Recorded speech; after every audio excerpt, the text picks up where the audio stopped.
Buenos días, chicos. Vamos prendiendo, por favor, la camarita.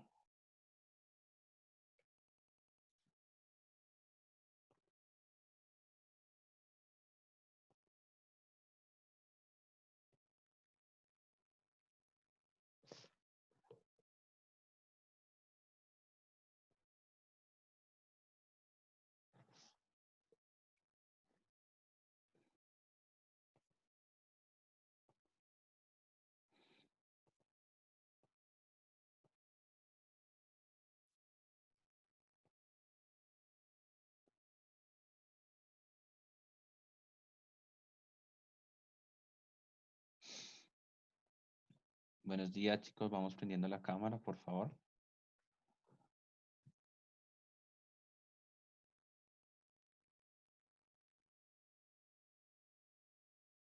Muchachos, por favor, prendemos la cámara. Por favor. Gracias.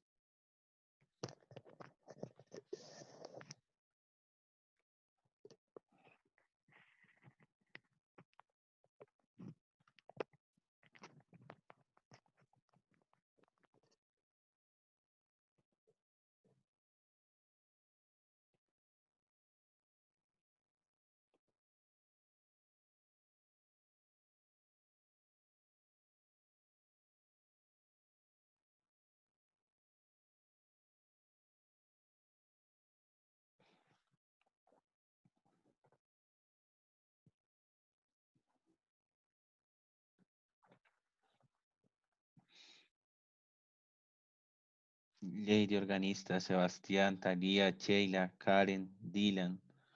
¿Tienen la onda de prender la cámara?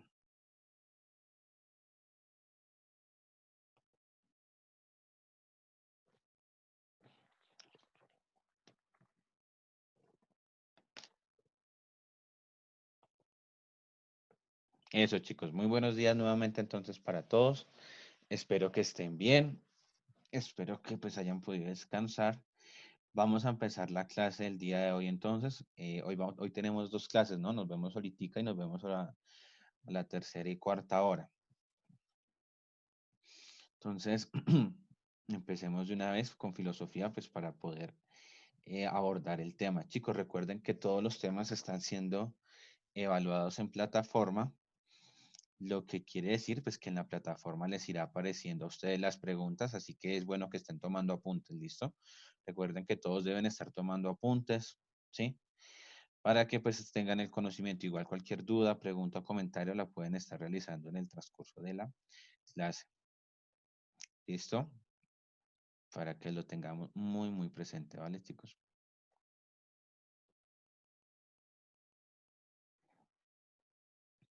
Listo, chicos. ¿Se alcanzan a acordar qué tema fue el que vimos la clase pasada?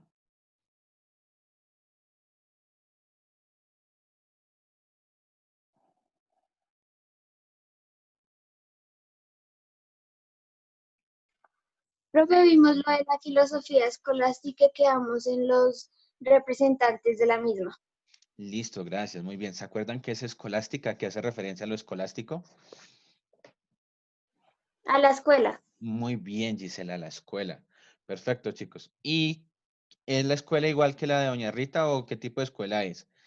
Alejandra Ladino, ¿qué tipo de escuela es la escolástica? ¿Te acuerdas? Que estábamos hablando en la clase pasada. No, no me acuerdo. Vale, Alejandra. Laura Mayorga, ¿te acuerdas de qué tipo de escuela estábamos hablando? ¿No era que solo se basaban en la religión? No, no, sí, no. Pero escolástica era el lugar donde qué? La escuela para los escolásticos que era. ¿Te acuerdas, Laura? No estoy muy segura. Vale. Listo, chicos, tengamos presente la escolástica, la escuela, era un lugar en la que se reunían los pensadores a compartir sus pensamientos, a debatir, a discutir, ¿sí? Pues la escuela era un lugar privilegiado, que es el primer inicio de las universidades, que no era una escuela como la conocemos hoy en día, pues, de que se enseñan las cuestiones básicas. Sí era un lugar donde se enseñaba, pero tenía más la intencionalidad de ser un lugar en el que pues la persona tenía la posibilidad de debatir sobre un tema, tenía la posibilidad de conocer sobre algo. ¿Listo, chicos? Entonces, para que lo tengamos muy, muy presente, ¿vale? Teniendo claro eso, vamos a ver hoy lo que son los patrísticos, la filosofía patrística. Entonces, la filosofía patrística nos habla de los filósofos que empezaron a defender la fe posterior al cristianismo. Entonces, hoy vamos a ver lo que es la filosofía patrística. Son aquellos filósofos que vinieron después de la cristiandad a defender toda la idea cristiana. Entonces, recordemos algo pues más que religioso, histórico, que nosotros nos basamos mucho desde el nacimiento de Cristo, desde la idea histórica del nacimiento de Cristo, y la historia se ha partido a partir de esos dos acontecimientos, el antes de Cristo y el después de Cristo. Entonces, el antes de Cristo era toda la filosofía y todo el pensamiento que estábamos nosotros tratando de entender antes de lo que estábamos hablando con Sócrates, Platón, Aristóteles, las escuelas helenísticas. Con la llegada de Cristo, con la idea de la llegada de Cristo desde la religión, empezamos a ver lo que es todo un cambio de pensamiento y todo un juego en el que la fe y la razón empiezan a tomar partida e intentan justificar todo el pensamiento cristiano y toda la idea de la existencia de Dios. Entonces, esa es como la intención filosófica en un primer momento de todo este pensamiento, de toda esta corriente de pensamiento. Entonces, vamos a entrar a verlo de manera histórica y después vamos a hacer un análisis filosófico. Entonces, como contexto histórico, como les estaba diciendo, lo primero que hay que entender es la idea de que durante el siglo segundo al siglo quinto empieza a crearse la fundación de la Iglesia Católica. ¿Qué pasa en esta parte, chicos? Históricamente hablando, los primeros cristianos empiezan a liderar todo un movimiento social que involucraba todo un cambio de pensamiento. Entonces, les voy a dar ciertos datos históricos para que ustedes se sitúen. Eh, Jerusalén estaba bajo el Imperio Romano. Casi toda Europa estaba bajo el dominio del Imperio Romano. Roma era el país que era el imperio que gobernaba y le decía a las personas qué hacer y qué pensar. Con Alejandro Magno, ya lo veíamos en clases anteriores también. Lo que pasa cuando el imperio se consolida y empieza a reinar, mucha de la mentalidad que tenía el imperio era poder gobernar a todas las personas que estuviesen en el imperio. Y la religión que imperaba en el momento era la religión politeísta, es decir, la idea de los romanos con Zeus, ¿sí? Toda esta visión romana y griega de los dioses. Entonces, toda esta idea politeísta era la que imperaba en Roma. Pero como imperaba en Roma, no había una organización religiosa estable. ¿Qué quiere decir eso? Que usted podía adorar a Hermes, este podía adorar a Venus, este a Afrodita, este a Zeus. Cada quien, cada romano tenía la posibilidad de adorar al dios de su complacencia y de su gusto. Partiendo de esa idea, llega el cristianismo desde la idea, pilas, vamos a hablar desde la idea, estamos hablando históricamente, ¿no? Desde la idea israelita, desde la idea de los hebreos, a empezar a fundar y a empezar a crear la idea de que el politeísmo era una forma de ver la religión y de ver la creencia como negativa. O sea, el politeísmo no nos llevaba a nosotros a tener buenas prácticas.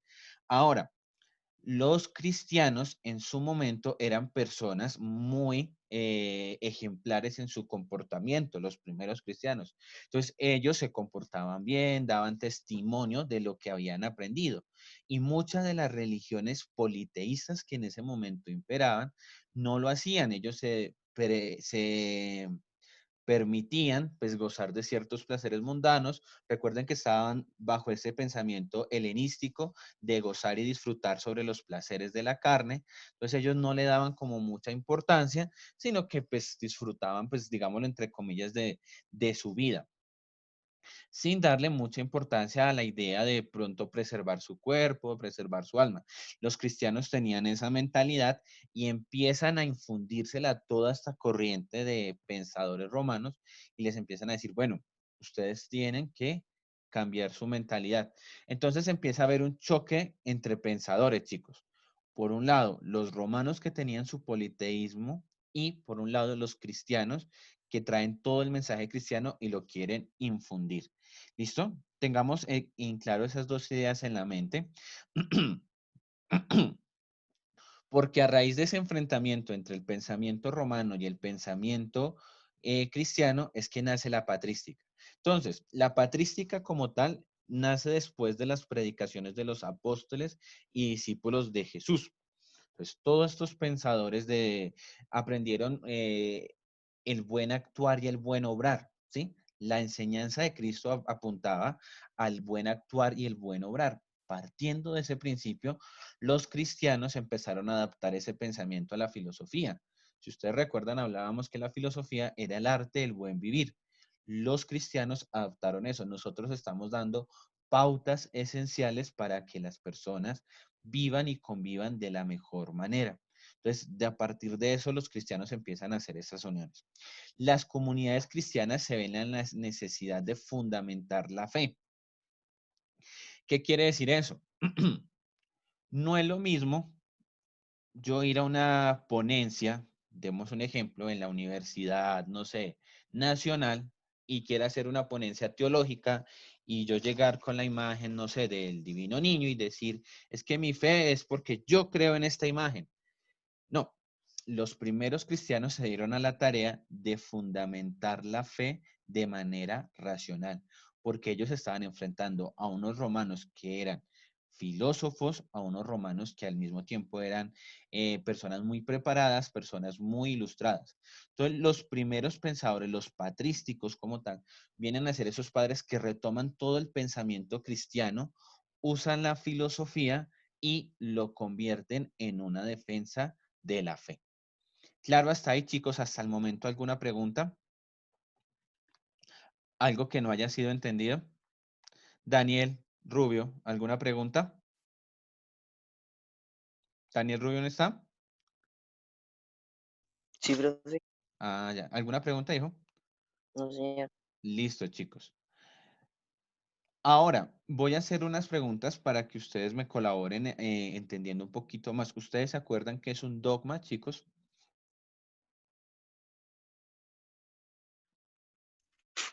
Yo, profe, Dime, Lady. es un pensamiento que no es reputable. Muy bien, Lady, perfecto. Es un pensamiento que no puede ser refutado. Los patrísticos empezaron a fundamentar la fe en la idea de dogmas. Ellos daban la explicación lógica de algo y lo fundamentaban en dogma. Eh, qué recuerdan ustedes qué pasaba con las personas que refutaban los dogmas?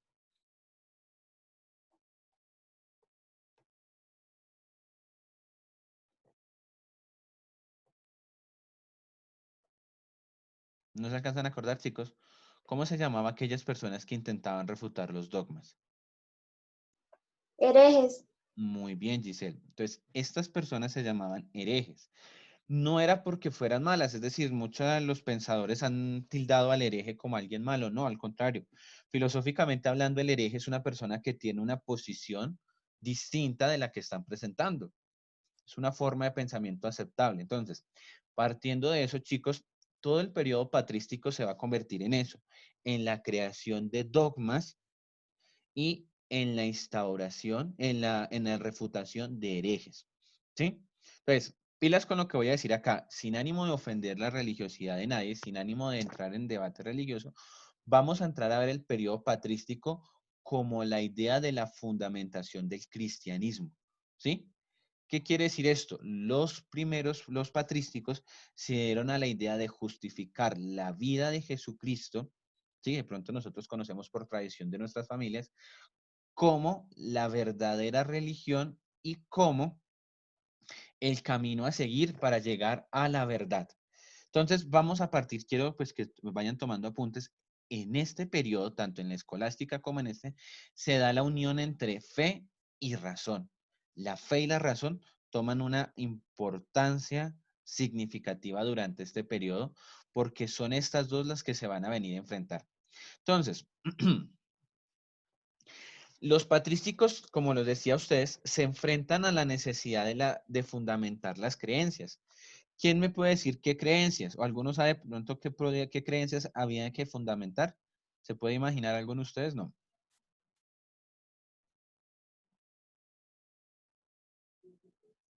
Listo, chicos. ¿Alguna creencia como por ejemplo, Dios verdaderamente se encarnó en Jesucristo? Cuestiones como, bueno, si no existen tantos dioses, ¿cómo es posible que alguien gobierne el mundo? Porque si ustedes recuerdan, la idea romana de los dioses era que cada dios se encargaba de una cosa específica del mundo, ¿sí? Ya con el cristianismo venimos a decir que no, que solo un dios se encarga absolutamente de todo. La pregunta por el propósito del hombre en la tierra. Entonces, el hombre tiene un propósito en la tierra, es decir, todas estas preguntas, la filosofía y la teología la empezaron a resolver con ayuda de los patrísticos, basando todo el pensamiento en dogmas, en verdades de fe que no eran refutadas. Entonces, los pensadores salen al paso para proponer nuevas ideas sobre la fe y la nueva religión naciente, ¿sí? Pues ese periodo patrístico se encargó fue fundamentalmente de esas dos cosas, chicos. Entonces, los padres de la iglesia como tal tenían como objetivo fundamental defender y explicar con ayuda de la filosofía la buena noticia del cristianismo, llamados teólogos y filósofos. Entonces, en este momento, todo aquel que estudiase religión, que todo aquel que fuese religioso tenía que estudiar teología y filosofía. Chicos, ¿entendemos qué es teología? ¿Quién me explica qué es teología? O al menos sabe, puede definir qué es teología. La ciencia que estudia a Dios, ¿no? Muy bien, Sofía. Sofía, prende la cámara, por favor. Pero muy bien. La teología es la ciencia que estudia a Dios y la filosofía es la ciencia que estudia ¿qué? El saber vivir. Muy bien, el saber vivir o estudia el conocimiento. Entonces, la filosofía al servicio de la teología fue una forma de buscar explicaciones lógicas, ¿sí? A la, sí, como a la idea de Dios. Entonces, quiero que hagamos un ejercicio acá todos.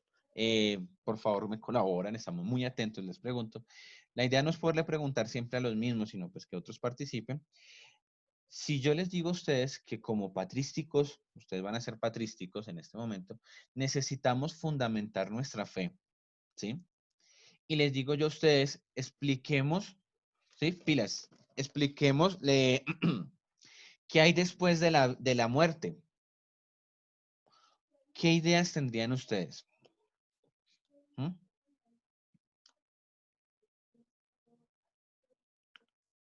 Por ejemplo, preguntémosle, entonces empecemos a preguntar específicamente. Dylan, ¿qué idea tendrías tú después de la muerte? ¿Sí? Pues la verdad, yo creo que no hay nada. Pero vuelvo y te insisto, Dylan, ubícate en que tú estás defendiendo tu fe, ubícate en que tú estás intentando dar explicación de por qué, que tú eres cristiano, que tú estás fundamentando eso. ¿Cuál sería tu respuesta, Dylan?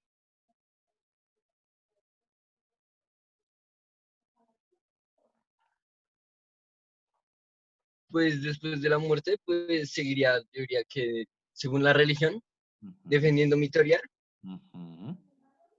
la vida eterna. Habría una vida O eterna. sea, Muy bien, reencarnaría, muy bien. reencarnaría. Reencarnaría. Listo. Chicos, ¿por qué los pongo a hacer ese ejercicio? Por eso les dije, no quiero ofender a nadie. Es más desde la idea de que ustedes se pongan en la posición de los pensadores, no es tanto de que, no es tanto que ustedes tengan que defender la religión católica, no, sino de que ustedes se pongan en la posición de aquel que buscaba unir la filosofía y la teología. Giselle nos dice, sería la nueva vida desde el pensamiento patrístico. Muy bien, Giselle. Pues los patrísticos empiezan a fundamentar esto. Ellos dicen, la idea de una vida después de la muerte es que nacemos nuevamente, empezamos una nueva vida. ¿Por qué? Porque eso nos lo hace creer Dios. ¿Listo, chicos? Otra pregunta. ¿Cuál es el propósito del hombre en el mundo?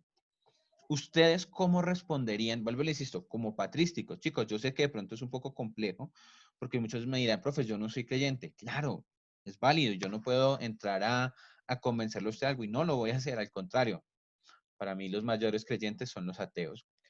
La idea es que ustedes puedan fundamentar cada vez más una posición racional frente a la vida.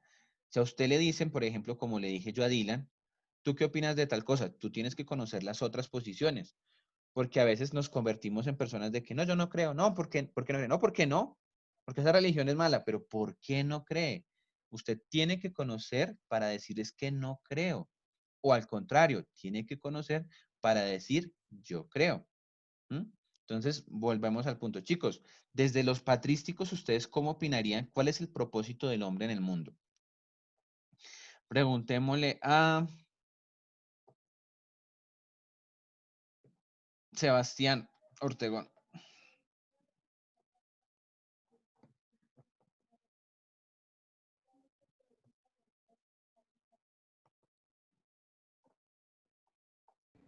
Profe, ¿cómo era la pregunta? Sebastián, vuelvo y te insisto, tú siendo patrístico, pensando cómo defendías tu fe, ¿cómo te posicionarías frente a la idea de cuál es la razón del hombre en el mundo?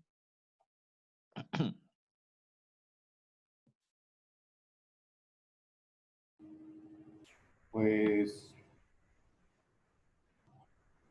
supongo que si fuera patrístico, pues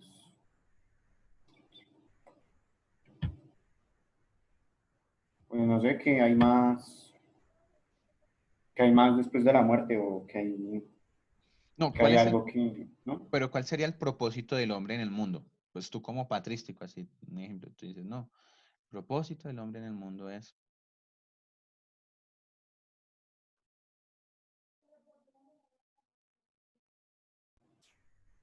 No, profe, no, no, listo, no sabría decirle.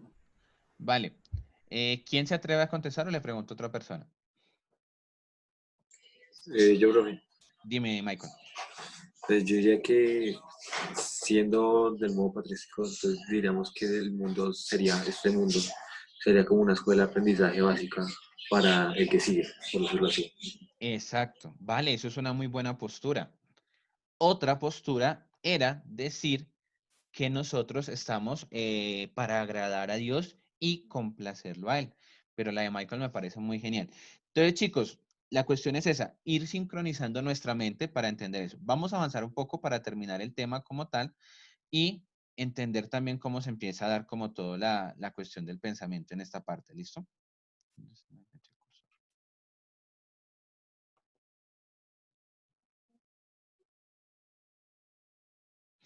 Listo. Entonces, estos son los grandes representantes de todo este periodo patrístico, ¿sí? Ahí tenemos a San Basilio, Atanasio, Gregorio, Juan Damasceno. La filosofía se vuelve sirvienta de la teología. ¿Qué quiere decir esto? Todo el pensamiento racional, lógico, se llevó a fundamentar desde la religión y desde la idea cristiana. Entonces, por ejemplo, el concepto de verdad para los filósofos, recuerden que era una búsqueda constante. Para los patrísticos ya cambia y decimos, la verdad es Cristo. Volviendo a lo que les preguntaba, desde la idea patrística, la idea del propósito del hombre en el mundo era agradar a Dios y, como decía Michael, una preparación para la vida eterna. Y aquí empiezan a hacerse a retomarse ciertas ideas del platonicismo desde la filosofía griega. Preguntémosle, Luisa, ¿tú me puedes explicar Luisa Rodríguez? Cuando habíamos filosofía griega, ¿te acuerdas qué pensaba Platón y qué era el mundo de las ideas?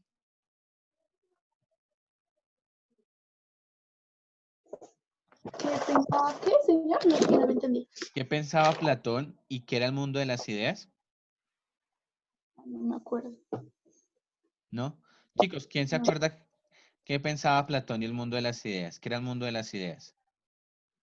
Profe, ¿no era lo que él pensaba, pues que había otro mundo aparte de este, que era el material, por decirlo así, y que las ideas no eran como, es que no sé cómo explicarme, que no fue como, por decirlo así, las ideas pasaban por ahí, que me acuerdo tanto de un ejemplo que tuviste, que era, no, ahí va pasando una idea, ay, miren la idea, que era, pues, por decirlo así.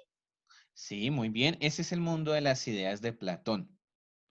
Esa idea del mundo, valga la redundancia, del mundo de las ideas, la retoma el pensamiento patrístico para justificar y hablar de la idea del cielo.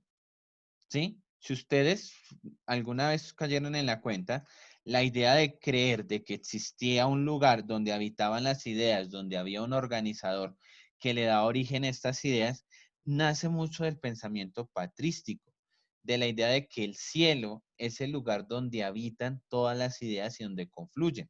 ¿Sí? A nosotros nos han enseñado que de pronto, pues nuestros papás y la sociedad como tal, que nosotros tenemos que cuidar nuestro cuerpo, que tenemos que evitar los excesos, que tenemos que procurar preservarnos bien, ¿sí? Para que así pues, nosotros podamos pues agradar a Dios, de pronto pues desde la religión. Esta idea al igual sigue siendo muy platónica. Si ustedes recuerdan, Platón decía que nuestro cuerpo era la cárcel del alma. Entonces los patrísticos vienen a retomar todas estas ideas. ¿Sí? Recordemos, chicos, los patrísticos retoman todo el pensamiento griego y lo adaptan a la religión. ¿Mm? Para que vayamos teniendo como esa idea presente. ¿Listo, chicos? Entonces, vamos a continuar acá hablando de las características de los patrísticos. Teniendo en cuenta que era esa lucha entre los romanos y los creyentes, la primera lucha que se da es contra el gnosticismo. Entonces, la lucha contra el gnosticismo es, los gnósticos eran pensadores que decían que la verdad y que que nada existía, que nosotros podíamos vivir sin conocimiento. No existe conocimiento. Eso es el gnosticismo. Entonces, al gnosticismo los cristianos salen al paso diciendo, existe un Dios que es Padre, todo amoroso, que creó el mundo de la nada.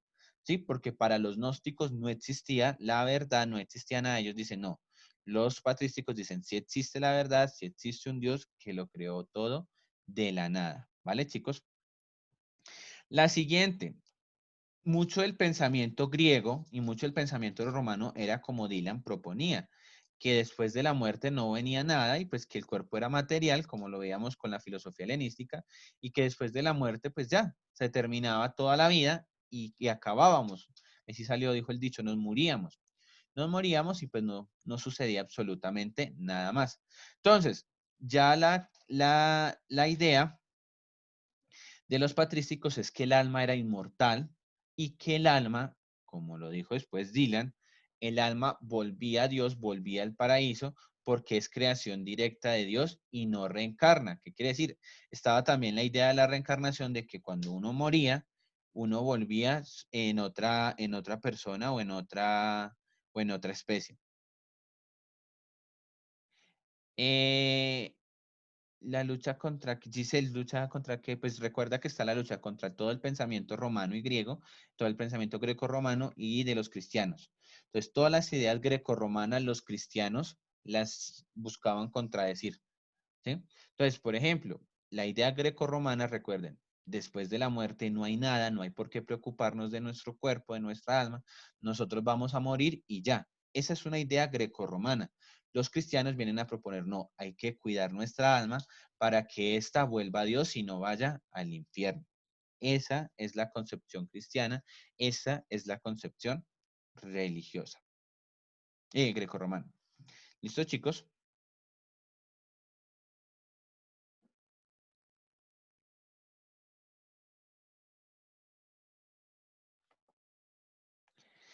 Listo, chicos, la definición de la Trinidad. Esta es la idea en contra del politeísmo. Entonces, los grecorromanos, o sea, pues todo el pensamiento grecorromano pensaba en la idea de que existían varios dioses, ¿sí? Como ya lo veíamos anteriormente, cada dios creía en algo. Ya la filosofía como tal nos viene a decir, no, existe una Trinidad, la Trinidad es un solo Dios verdadero y tres personas divinas. Entonces, esa viene a ser como la definición como tal, chicos, de cómo se fundamentaba todo el pensamiento de lo greco-romano. Entonces ya ellos empiezan a decirle, bueno, ustedes creen en varios dioses, nosotros tenemos un Dios que es a la vez tres personas que confluyen, que están en armonía y que dan el origen a todo el universo. Esa es la idea filosófica y teológica del pensamiento cristiano. La afirmación de la divinidad y de la humanidad. Entonces decían los cristianos, para los grecorromanos solo existía la humanidad, lo que estaba aquí en la tierra. ¿Sí? Ellos creían en un Dios, pero como un ser alejado. La afirmación de la divinidad y la humanidad es el pensamiento cristiano que se viene a instaurar y viene a decir, existe el Dios y existe también los seres humanos. Los seres humanos son la posibilidad de que en un momento dado vuelvan con Dios. Entonces, existe en el ser humano también la naturaleza física, que es el cuerpo, y la naturaleza divina, que es la que pertenece a Dios, y al momento de morir vuelve a Él. Entonces, eso es como todo el pensamiento que empieza a surgir, chicos. ¿Listo? Entonces, esto es uno de los representantes. Los vimos la clase pasada. Vamos a entrar a ver dos pensadores, dos representantes fuertes que nos vienen a explicar a nosotros cómo se fundamentaba y cómo ellos proponían ciertas ideas para entender la fe. Chicos, pilas, yo siempre les he dicho, la idea en las clases de filosofía es intentar conocer pensadores. No quiere decir que así sea como realmente funcione. Cada uno de ustedes, trato de que ustedes sean autónomos y ustedes creen su propio pensamiento y organicen sus propias ideas. ¿Listo? Entonces, el primero y uno de los más nombrados es San Agustín de Hipona. Nace en el 354 y muere en el 430 después de Cristo. Pasa por un proceso de conversión bastante fuerte, acepta a Jesús como fin último de su existencia. ¿Qué quiere decir esto, chicos? Recordemos que la batalla era contra los grecorromanos y los primeros cristianos. Agustín en un momento histórico era uno de los grecorromanos que defendía todo el pensamiento, las ideas de que Cristo no existía, la idea de que Cristo era producto de la imaginación, de que todo lo que existía era pues la realidad, la naturaleza, que nosotros éramos netamente humanos y materiales. Pero pues él logra una conversión y se vuelve obispo y se dedica a refutar todas las verdades de fe y empieza a refutar todas las personas que no creyesen en Dios. Entonces, la primera teoría es la del conocimiento iluminizo. ¿Qué quiere decir esto, chicos? Él pensaba que todo el conocimiento era dado por Dios. Dios nos otorga la posibilidad de conocer. Es Dios el que nos ilumina la mente y nos da la sabiduría. Esa es la primera teoría que él propone y que fundamenta todo el pensamiento cristiano. Si ustedes hablan con una persona creyente, fervientemente les dirá a ustedes que nosotros conocemos y aprendemos del mundo porque Dios nos lo ha inspirado. Listo, chicos. San Agustín también plantea la idea desde Platón del dualismo. Es decir, Agustín dice, el cuerpo en su interior guarda un alma que es el tesoro que se va a volver a Dios. Entonces, él decía el dualismo del cuerpo y alma. El cuerpo y el alma están divididos y como tal ellos se encuentran y se enfrentan y el cuerpo tiene que, el cuerpo tiene que entregarse a complacer el alma, a evitar para que ésta pueda volver a Dios. Él propone la ontología del mal como ausencia de bien, entonces a lo mismo podemos decir que según San Agustín, el mal es producto de la ausencia de Dios. Entonces, si Dios no está en su corazón es porque usted está actuando mal. La división de la historia considera la creación del mundo y termina en él. Entonces, como buen cristiano, piensa que el mundo tiene un origen y al mismo tiempo un final. Y terminamos con San Anselmo de Canterbury, de 1033 a 1109, influenciado por San Agustín. Entonces, este hombre se encargó de demostrar la existencia de Dios por vía racional. Entonces, ellos, perdón, me salgo un poquito de la clase de filosofía. Ustedes recuerdan que yo les hablaba a ustedes en literatura de que todos los escritores tenían que hablar sobre Dios. Esta es una prueba de ello. ¿Sí? Estos son escritores del periodo medieval. Entonces, ellos tenían que hablar sobre Dios. Entonces, ellos proponían ideas como Dios es algo mayor de lo que nada se puede, no puede pensarse. Dios es mayor, solo debe existir, no solo en la inteligencia, sino también en la realidad. Si Dios es insuperable lógicamente, también debe existir.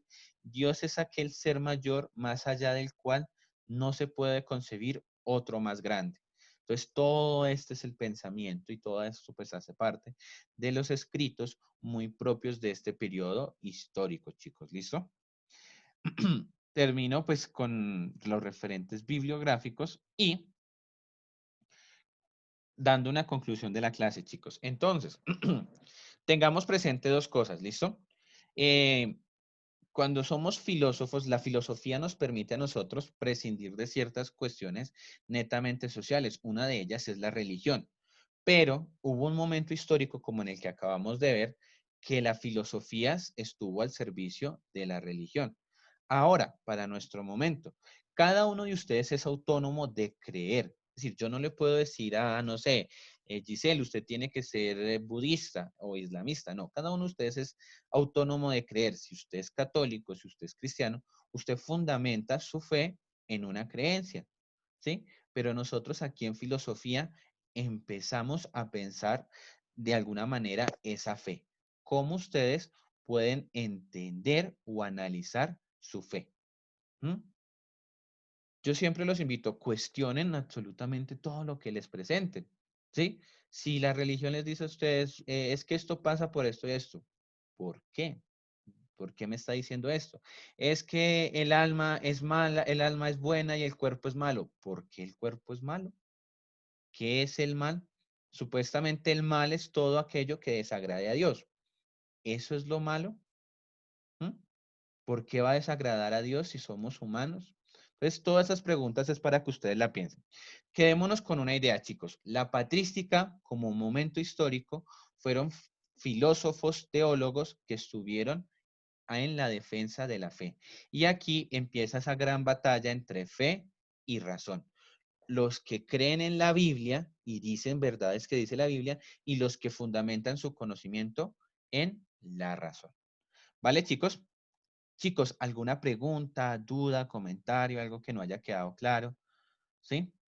Algo que usted digan, profe, esto no se entendió muy bien o yo no entendí esto. ¿No, chicos?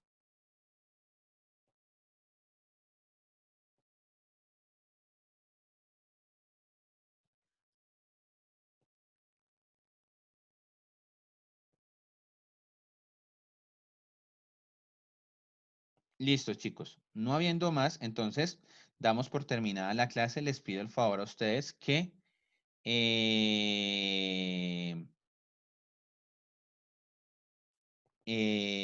me colaboren escribiendo presente y terminamos la clase, ¿vale?